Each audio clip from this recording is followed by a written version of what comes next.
And then there's the resurrection. See, then you have the new body. Now this is something I'm going to go through now. I'm going to start. So get out the one I showed you or gave you that says, you want to copy, David, to look at, or you just want to listen? You can look up there. Okay, because listening is probably the best way to do it anyway, not read. This is the one that says Dr. Joe's student whose husband committed suicide at the top. I just gave it to you. Is everybody there? I was meditating this week, and these things started coming to me. That this tied everything together. This woman, her testimony of how she healed her cancer and what happened to her previous to the cancer. So now I really need you to focus now. Like Joe says, we lose our concentration every 6 seconds. I don't want your mind somewhere else. I don't want you writing anything down. I just want you to listen so you can follow the logic. Okay, follow where I'm going with this, because what I'm going to do is tie, and I don't want you to read while I'm doing this. I need you to look up at me. What I'm going to do is I'm going to take everything that we've been listening to and talking about from the beginning. She went through the whole process. Okay. But I'm going to start a little bit before, which was the other one. You don't need to get it out. Here's what I want you to realize. And I talked about this Wednesday we had a trio here. Do you remember our little skit with the particle that I did last time? With the grain of The sand. grain of sand. Mm-hmm. You were here, weren't you? Mm-hmm. I wasn't here Wednesday. No, I'm talking about last Saturday. Saturday. Last Saturday. Remember how 99.99999% of physical reality is empty space. And that would mean if you picked up a grain of sand off the beach, and this really still doesn't apply totally, but gives you an idea. That grain of sand is physical reality, and the rest of the beach is the field and wave. And where do we look for our answers? Oh, I'm going to look in this teensy little pink particle thing here. This is where all my answers are. I know they are because that's where I see. Are you following me? All right, now let's go back. Now I'm going to tie that into what I'm getting ready to talk about. It's one of your notes I gave you. I get a little... This happens to me when I'm doing my meditation, when I'm getting... My breath gets going. Okay.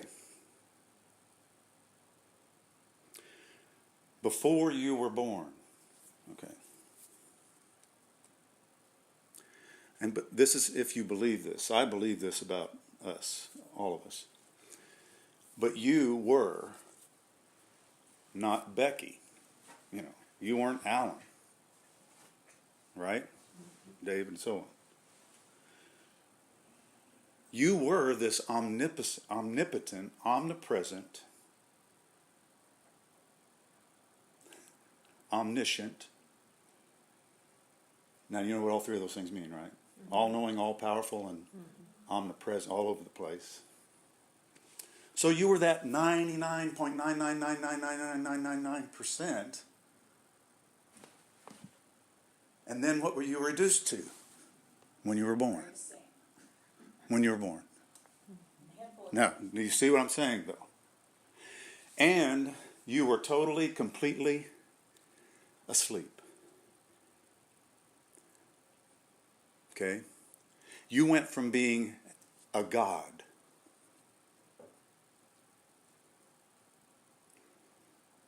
to becoming totally dependent. When you're that little baby, aren't you totally dependent now on everything from someone else? Maybe that's why we feel like that's why we got to go to someone else, even now. When before we were all powerful, and now we have Zippo power. Think about that. So now you're in this body. So what are you going to be doing all the time? Well, I need my mom to feed me. And I'm going to cry if she doesn't. All the stuff that you go through as an infant makes you totally dependent, right? On where? Out here, not in the field of all possibilities or inside. It's all out here. And what do you get programmed with your whole life? Where are all the answers? Where is all of my needs met? I mean, think as a child, you are in the theta delta state constantly. So you are being hypnotized, programmed, automatic pilot. And everybody in your family and everybody's not in your family tells you this is who you are. You are Becky, not an omnipresent, eternal being. Are you getting the point? And what do you judge everything with? Your senses. And again, which is what? This itty bitty this particle. And guess what? It doesn't even stay there all the time. It goes back in, comes back. It's not even stable. It's going in and out and in and out. Joe says 8 times a second. All right, so you got the picture, don't you? So do you see where we started from? And now where are we going back to? Back to the 99.999. And in your body, not leaving your body. No. You're going to be a God in a body. No. And you're not actually in it. It's in the God's consciousness. You can't contain who you are in this. Besides, this is an illusion. This is a particles going in, and this isn't anything but a projection. All right. So it's funny, I heard Joe say, he goes, you know where the best place to hide God? Inside you. Nobody looks there. Right? Oh, so we'll just, remember Jesus said, if they say the kingdom's over here, they say it's over there. If they say, you know what he's saying? If they say it's in this little bitty particle, they're wrong. It's in you, through you, and all around you. So, this is why I get so excited about Joe's meditation. It's taking me back. It's going through that energy and taking me back up again. I'm getting these vibrations again. And I've ascended into heaven. And it's bliss and it's wonderful. I don't give a shit about the particle anymore. Who cares about the particle? I can create particles. What are you talking about? Are you getting the big picture? So to say. Oh my goodness. This is... Can you tell I'm excited? So, I'm really on a progression here. Hold your questions till I finish. Now, you're programmed. And as Joe says, 95% of your waking time was really your sleep, really probably. You're in that programming. Okay, as you go through the day. Also, you've been doing the same programming, and not totally, because we've been evolving, haven't we? We've been changing over the years. We've been changing the programming, changing the stuff. So we're not totally what we were at 35. I know I'm a totally different guy than when I was 35. Okay, but the point is, most of the average people, when the time they're 35, they're wired, and from that point on, they're doing the same exact thing every frickin' day.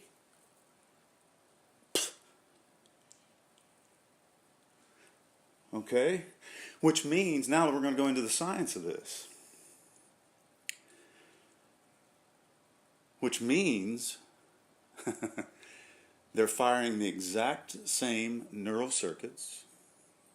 And you know how many of those neural circuits there are when you come into the world, I've said it a bunch of times, 100 billion.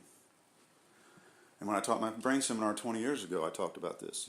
Only 24% of those 100 billion are for your automatic functions in your brain, your autonomic system. It makes your eyes blink and you breathe in your heart and all your systems. But that leaves you 76 billion neurons. But oh no, I don't want to mess with them. I'm just going to repeat my life and fire the same old neurons day after day. Who needs 76 billion? I want to be human. I want to be Travis.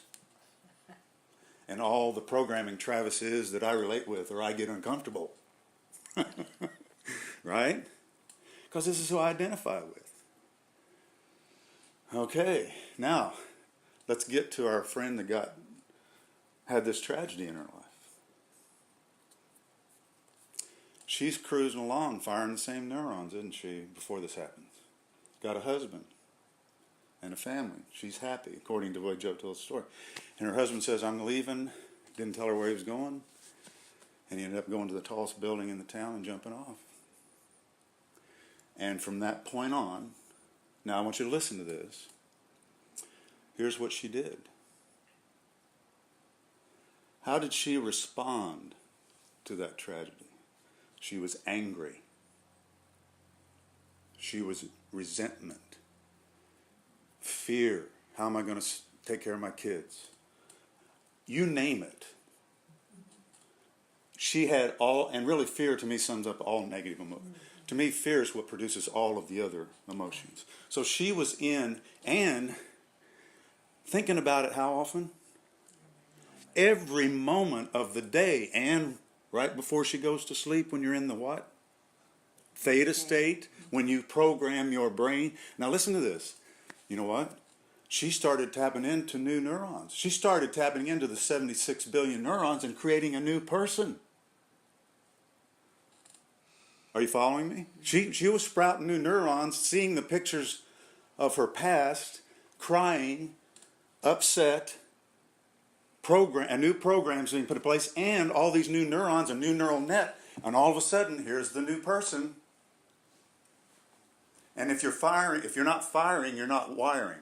So what happened to the old happy life? I'm talking about physically in the brain. It's gone.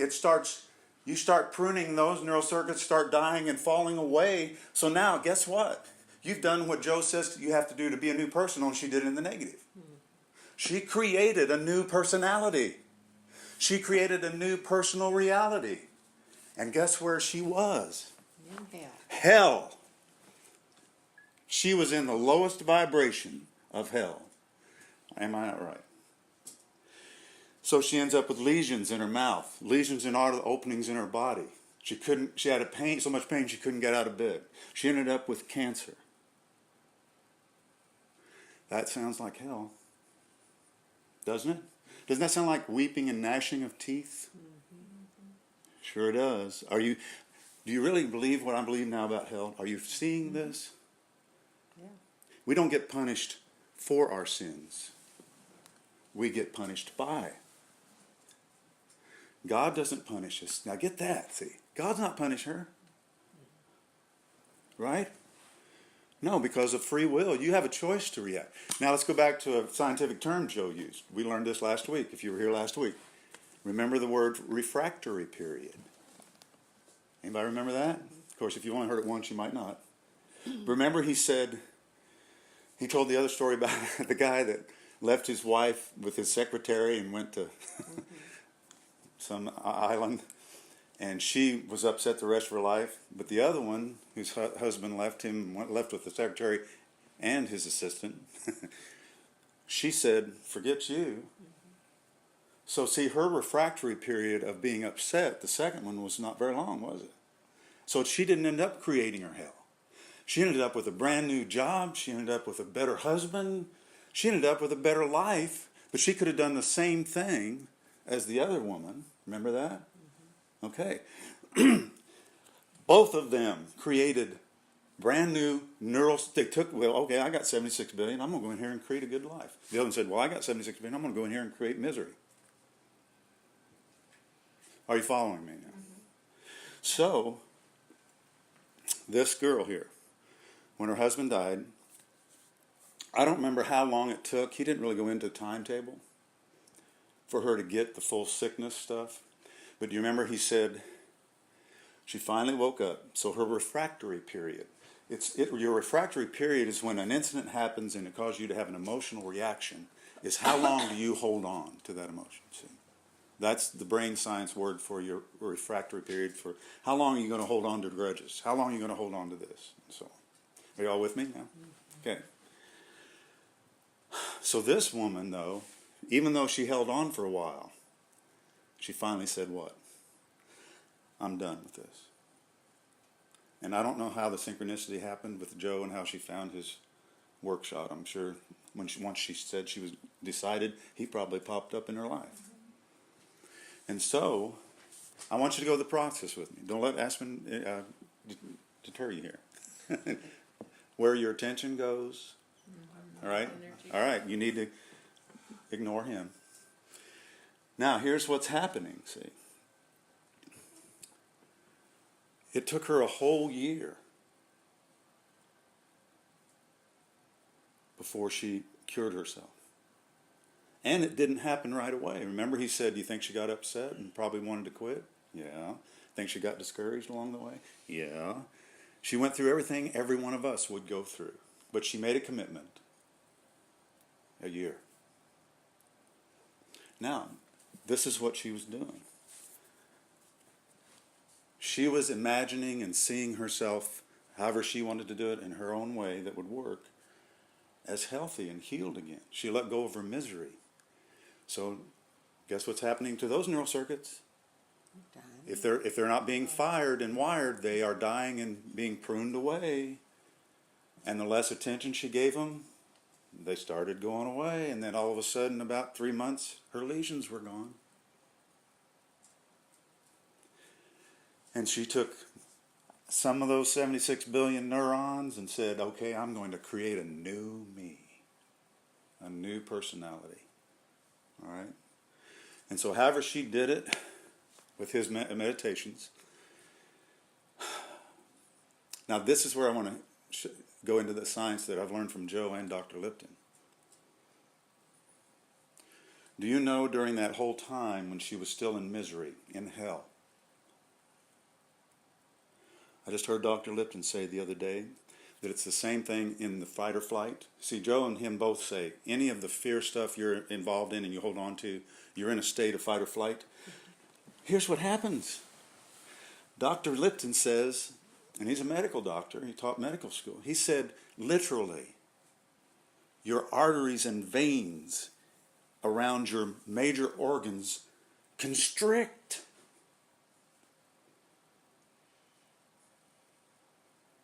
So guess what? You're going to get ulcers. You're not going to have digestion. You're going to have digestion problems. You're going to have diverticulitis. You're going to have heart problems. You're going to have thyroid problems. Because this is the center, right? Right. And where does everything have to go? It's constricting it on purpose. Why? To push the blood where? To my legs and arms, because I got to be ready to fight or run. And there's a lot of cortisone and all kinds of things like that. And that's not harmful if it's just a bear and you get away from him and then you go back to homeostasis the way you should and your body's okay. But this woman she lived in that state for a year. Constriction. Now I want to tie this into something. It hit me this morning. Oh my gosh. What is our meditation with Joe just teaching us? Where is the meditation?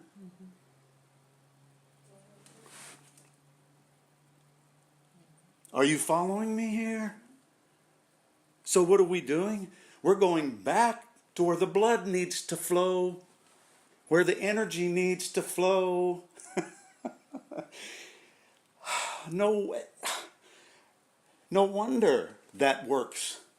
No wonder it's powerful. Because it does the opposite to you that your fight or flight was doing, that your fear was doing, see, that your anger was doing, that your resentment was doing, that your jealousy was doing. Doesn't that make total sense now? See? Yes, you are literally constricting everything here with all the negative emotions. Now I want you to get this too. Do you know the word heaven in the Bible? Do you know what the Greek word means? I love it. Expansion. Expanse. Can we write Sounds that? like, yeah. Can we write that? You can write that down. I'm recording all this too. Expansion, expanse. Isn't that the 99.99999% we're talking about here? Right? What was it that made it? The word heaven in the Greek, in the Bible, means expanse. Now, wouldn't it make sense that if heaven is expansion, use your little logical mind. What do you think hell would be? Contraction. The veins and arteries. You're contracting the veins and arteries. Are you following me? Yeah. See. Oh my goodness. I told you I was having a revelatory week. It was like all these pieces and puzzles I've been learning, see, from Joe and from Lipton and brain and quantum physics. I'm having a blast. That's why I don't give a shit about Derby. I'm sorry. Where do you think I would rather be if I had a choice between revelations from God Or watching a horse race. or going to some festival where a million people will be cussing at each other, drunk and falling over each other? I've been there, done that. I've seen fireworks. I'm sorry. I've seen fireworks. These are not the fireworks I want to see. I want new stuff. I've been living that life too long, over and over. I don't want to go to Derby every year. I don't want to go to that all the time. Now, guess what you're doing? That's as high as you're going to be happy. That's your level of happiness. That's your level of joy. Okay, fine, if that's what you want. Not me. No. Because you choose. You choose. We all choose. But also, I'm not condemning anybody for doing it. Remember when we talk about programming? They're programmed. It's not their fault. They've been programmed from birth. I understand exactly where they are and why they're there. And when they're ready to hear something different, they will. But I don't want to join the party. Sorry. Now, let me rephrase this a little bit. If John or somebody like you or somebody was having a party with it and there are people I like and want to enjoy and be with, I'd come over. Okay, I'd do a dirty party. I'm not saying I'm divorced from it totally. I just don't really have any care about it. I'm not going out looking to go to something derby.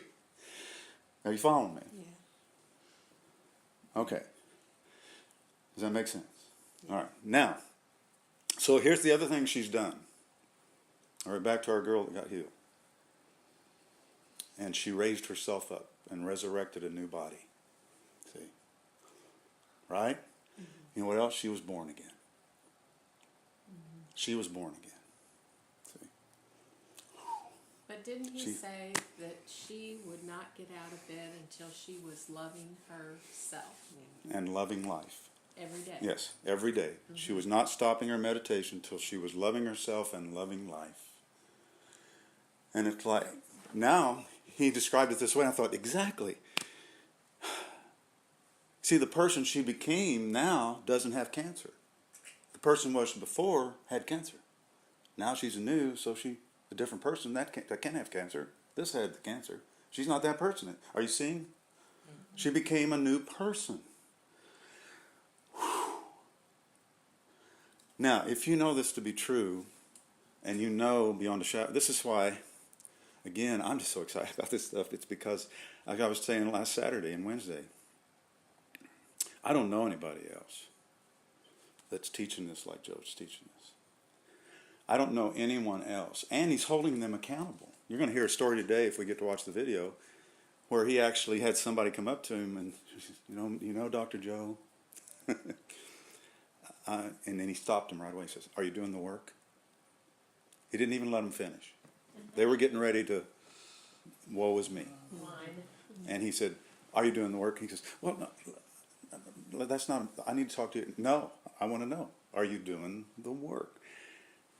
And it was like, all that person wanted to do was whine, okay?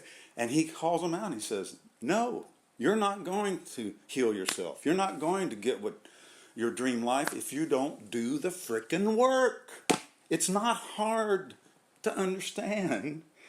It's a skill you practice and you get better and you get better." And I dedicated my time to doing it about since a month ago when I got this one. I can't wait to get up in the morning now because I've been doing it from my brain research. The hippocampus has transferred this to long-term memory because remember, if you do it from, 3 to 11 weeks, I taught you in the seminar, the hippocampus puts it into long-term memory, and the emotions I'm having is making it stronger, and I'm firing these. I'm firing myself being divinity. I'm firing myself being magnificent. I'm firing myself to be all-powerful. I think probably all my disease will probably fall away. I don't think I even have to think about it. In fact, he says that's when their diseases left. It's when they were so caught up in who they really were, they forgot about their diseases. That's when it was gone. And that's what she did. See. Now let's take it another step further. If God, this creator, this divinity, set all this up, right? Okay. He knows what he's doing. Yeah. So if he gives me this body, wouldn't he be giving me probably a body for a God if he knew a God was going to inhabit that body? Wouldn't it be extreme cruel and punishment to take away your all-power divinity and decrease you this little particle and say, "And that's all you are. So I'm just going to leave you there. Just like that. You're no longer the omnipotent being. Yeah. You've got to fend for yourself, throwing you out of the garden. Got a sweat on your brow." But initially, think about this now from what I'm talking about in the science. 76 billion neurons.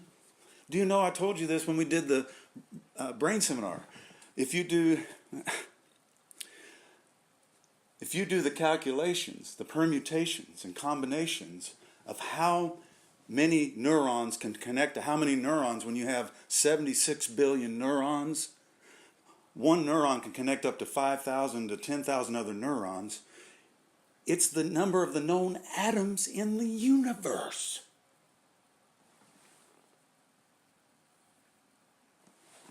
Sounds like a God to me. Sounds like God capacity, doesn't it? Doesn't 76 billion neurons sound like you have unlimited creatives? You know what this is? Oh my gosh. This is your Garden of Eden. This is your garden to seeds, right here. And you're a God, and he gave you enough to be a God. Now let's go into another one I just learned this past year from Bruce Lipton about genetics. Our really intelligent medical system has decided that 98% of our genes are junk. Think about that. Because you know why? They can't figure out why we don't use but 2%. So must be non-usable, just sitting there for no reason. Right. Now again, who do you think put that there? Who created the body and the genetics? The grand designer. So think about it. Those are the God genes. The rest of those genes are the God genes. You got God neurons, infinite, almost infinite, and you got these God genes that aren't even turned on. And you know what Joe's been teaching us? That if you fire the same neurons over and over again, You release the same emotions, which go in and they go into the DNA and create the RNA that creates the same proteins, and you're using the same mold over and over and over and firing it. And that gene has 1,300 up to 10,000 different expressions, and you're using the same one over and over and over.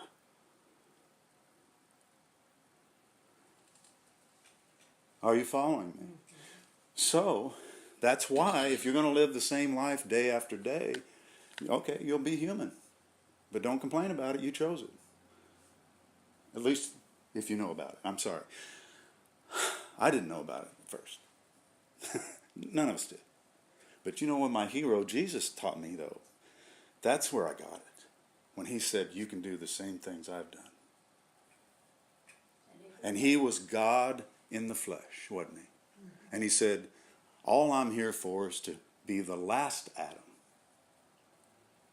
to restore what the first one lost. We have the same body the original Adam had, and so did Jesus.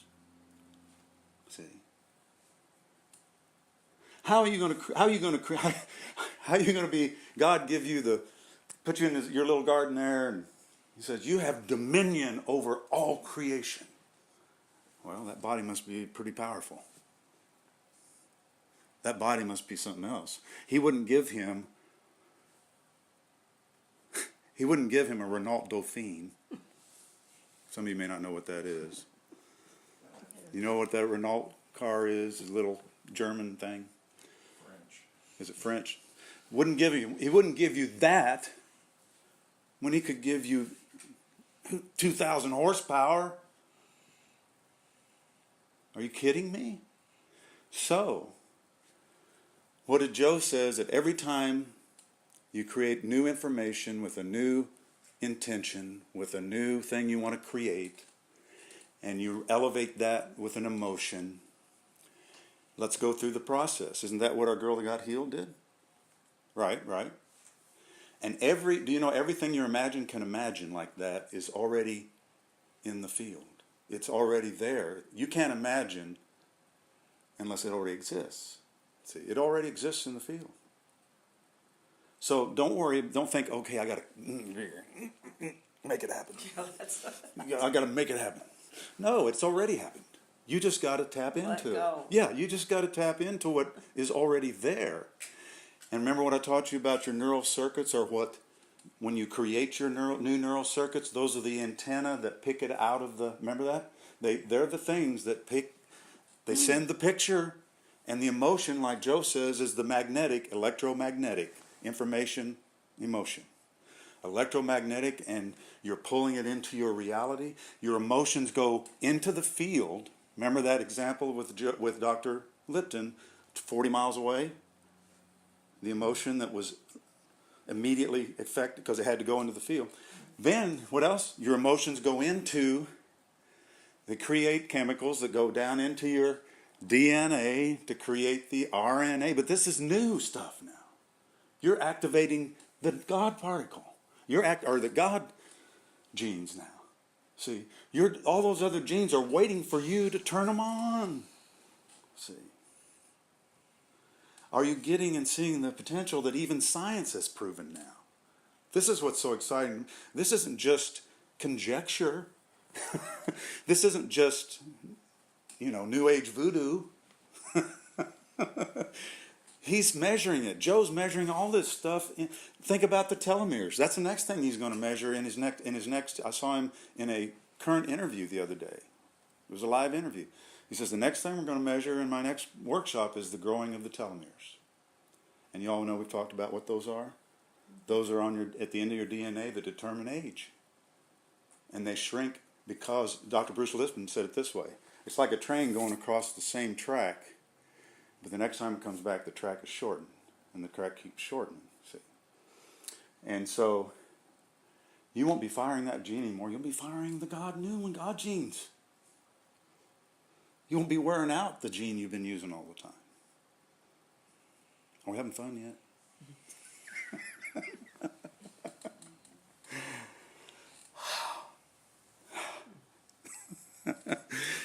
Are you seeing why it was like when I got up somewhere, I can't wait to get this out of me. It's like, I'm going to explode. If I don't, if I, yeah, I'm feeling it, you know. Yes. Now I want you, one more thing, can you, Okay, go ahead. when the woman was finished, you understand that the complete process that we've come from now. So now, let's not just stop with healing ourselves from cancer. Or what will you end up in? The same, you'll end up in another routine where you're firing the same genetics, and you can get yourself in the same hamster wheel again. Not the same one, but another one. And then wonder why things aren't, you know. That's because you're a creator and you're not creating. Do you know that that's what you are? You can't not be a creator any more than a bird can't be a bird. It's your innate nature. It's who you are. So let's get going. Let's start using the technique, and it's biblical. It's all biblical. That's what gets me so excited. Is the Bible was right all along. It was just the interpretation of it. It was heaven and hell is now, it's not later. All of this is now, none of it's later. Okay. Now one more thing, and you still got your question? Okay. One more thing I want you to get on this though. Throw this term out the window. You ready? Okay. You are not growing spiritually. You told us that. You are not. What were you to begin with? How can you? You were already all you could be as a God. And you still are. That did not change. That's an infinite, non-time, no-time place. Doesn't growth have to take place in a relativity of frame of time and place? Oh, particle. We're back into particle again. If you're thinking about growing, no, you already are. That's why I said we are unlearning what we think we are to be what we already are. You're not growing shit. You're not growing anything.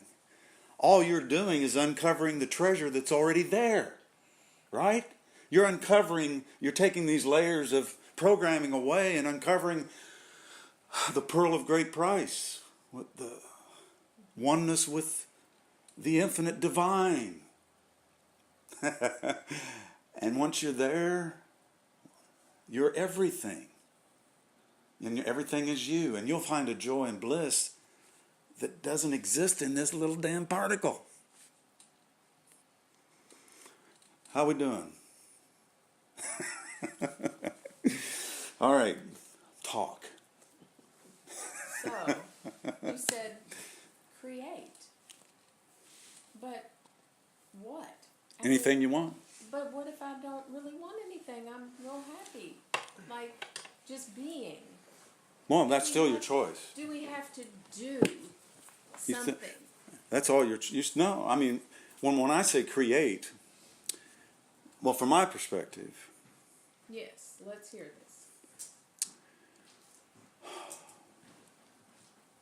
Because like see, go ahead. I know my you told me the son, story. Yeah, you know, you've he- told me what he's told you, yeah, John. Mom, I don't want you to just sit there. You need to do something, get involved, do this or that. And I Well, don't want to get involved.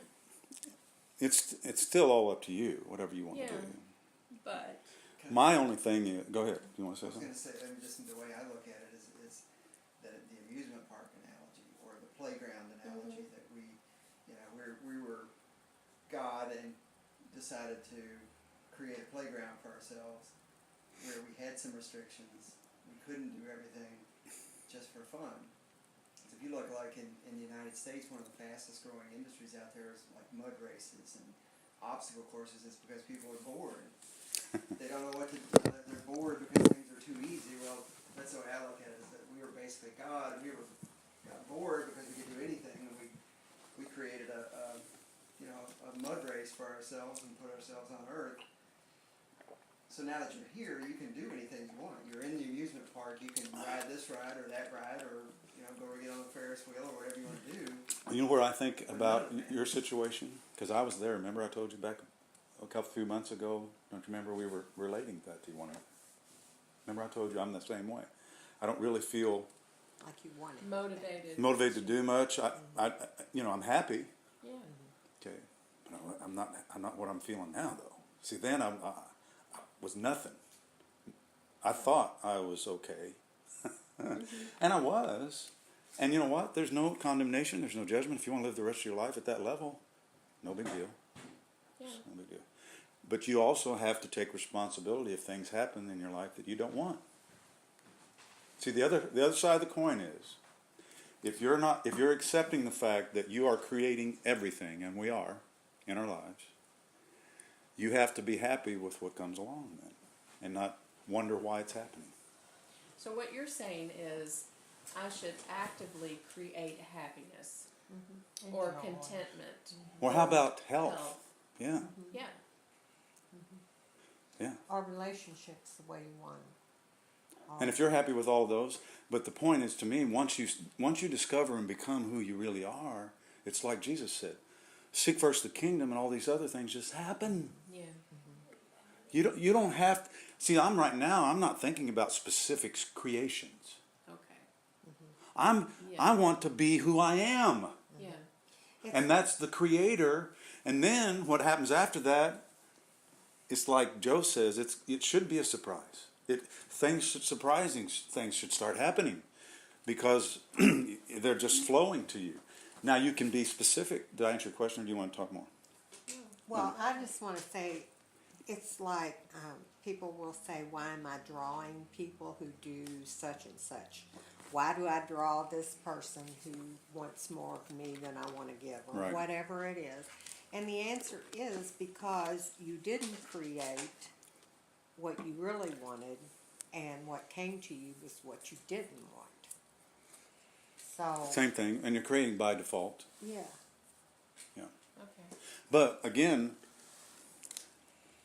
the exciting thing to me is, and of course this might be because of, I don't know, my passion and everything teaching, but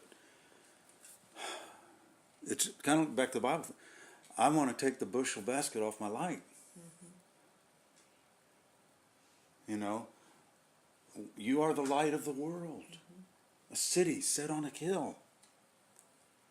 And he was talking to living stones being built into the habitation of God. And that's what the New Jerusalem in the book of Revelation is. It's people. Gems and stones. It's beautiful reflections of God in each. See, we were all unique reflections. Nobody can reflect God but you, like you. Nobody. And the same with everybody. We are unique, precious stones. See? So I want my reflection of God. You know, he's drinking your coffee. You can stop him. It's too late now, probably. If you... It is too late. He's having a ball. Why don't you pick it up, because he might knock it over. I think it'll be exciting when you see the heavens, like Jesus, like in the heavens, where, which three was it? Was it Peter, James, and John. Yeah, okay. And he said that there's no words that can describe it. I mean, Well, what's at the end of this meditation when I that get you're into doing? that meditation, that's what I want to see. And Lord, there's no limit once you get there. And isn't that what he leads you to? Fly in it, Yeah. you can be in it, you can take somebody with you. I mean, It's I and just can't imagine. and from my perspective, I'm just excited about. I don't have anything to worry about. My health, finance. I'm at the point where I'm ready. Remember how we talked about where, you know, why do you worry about what you eat, what you drink? That's survival, and that's when you're in survival, you're in the fight or flight, which creates disease and hell. So, first of all, I'm there now, and that's really to free you up from being the first Adam that had to work to being the last Adam, to where if you walk up to somebody and they need food, you can give them food. If you walk up to somebody and they need healing, you can heal. See, that's what I'm talking about. Becoming the fullness to where you become a blessing to everybody that you walk into their lives. See, and they start seeing and they start realizing, and just like Joe's experience with this woman, you know, look what happened to her because she found Joe. Joe was doing his thing, and all of a sudden somebody finds him, and they're healed of cancer. See, it's not just about acquiring things. I'm not into that at all. Can't take that with you, why would you want to? Well, also, like Jesus said, and we're back to the particle thing, and you're dealing in a system where moth and rust can destroy, and thieves can break in and steal, and you're talking about, that's why Jesus said, why do you store these things up? You can create them. Why do you store them up? You know? And also, there's no such thing as scarcity. Unless you are physical in the particle, yes. But are you kidding me? If you're a God, how can there be scarcity? Right? Scarcity is only for those that are more matter or physical than they are wave or spirit or energy. No, but whatever you're happy with, that's your choice, and whatever you want to do is fine. If you like your life right now, yeah. Okay. I mean, you should not. Bored, or somebody just telling you to do something. No, I'm not. I don't feel bored, but my son keeps telling me, Mom, you need to get out and do something. When people retire, that's when they get sick. That's when they die.